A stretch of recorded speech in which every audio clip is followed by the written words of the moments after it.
கூட்டணியில் அனைத்திந்திய அண்ணா திராவிட முன்னேற்ற கழகமும் கூட்டணி கட்சிகளும் இணைந்து இந்த தேர்தல் களத்திலே போட்டியிடுகிறோம். எப்படி போற்றுதலுக்குரிய பாரத பிரதமர் அவர்கள் 2014 ஆட்சி பொறுப்பை ஏற்று இந்திய துணைக்கண்டம் பின்தங்கியிருந்த இந்த நிலையில் உலகம்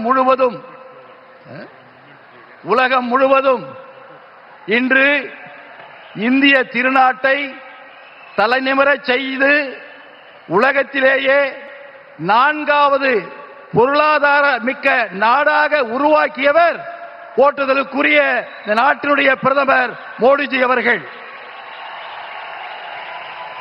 அதேபோல இன்று உலக அரசியலில் ஒரு நிச்சயமற்ற நிலை இருந்தாலும் கூட இந்திய திருநாடு இந்த நிச்சயமற்ற நிலைக்கெல்லாம் முடிவு காணக்கூடிய ஒரு தலைவர் இந்தியாவில் தான் இருக்கிறார்.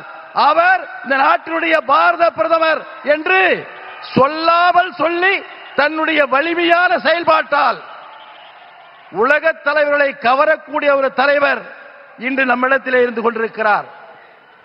அதே போல தமிழகத்தில் ஒப்பாரும் மிக்காரும் இல்லாத அனைத்திந்திய அண்ணா திராவிட முன்னேற்ற கழகத்தினுடைய நிறுவன தலைவர் புரட்சி தலைவர் எம்ஜிஆர் அவர்கள் 11 ஆண்டு காலம் தமிழகத்தில் பொன்னாட்சியை கொடுத்தவர் புரட்சி தலைவர் எம்ஜிஆர்.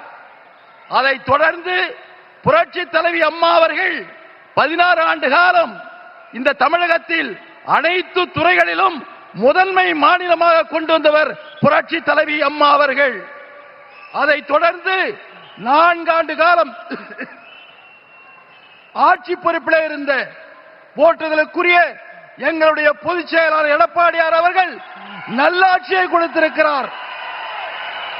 எப்படி பிரதமர் அவர்கள் ஆட்சி பொறுப்பேற்ற இந்த 11 ஆண்டு காலத்தில் வறுமையிலே வாடிய 20 கோடி மக்களை வறுமையிலிருந்து மீட்டெடுத்து மீண்டும் நல்ல நிலைக்கு கொண்டு வந்தாரோ அதை போல மீண்டும் தமிழகம் அனைத்து துறைகளிலும் முதன்மை மாநிலமாக வர வேண்டும் என்று சொன்னால் அனைத்திந்திய அண்ணா திராவிட முன்னேற்ற கழக தலைவர் தேசிய ஜனநாயக கூட்டணி தமிழுடைய தலைவராக இருக்கின்ற எடப்பாடியார் அவர்கள் மீண்டும் முதலமைச்சராக பொறுப்பேற்று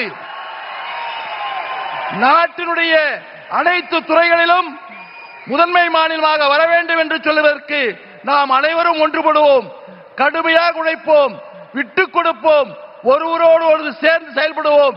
ஏனென்று சொன்னால் பல கட்சிகள் கூட்டணியாக இருக்கிறது.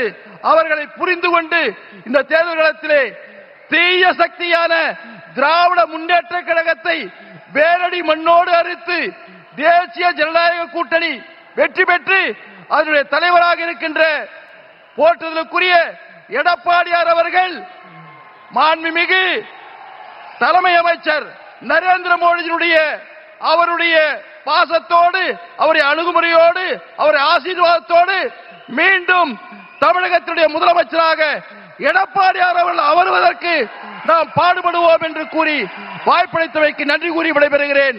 நன்றி, வணக்கம். அனைவருக்கும் வணக்கம். நான் சொல்லுகிற கோஷத்தை திருப்பி சொல்லணும்.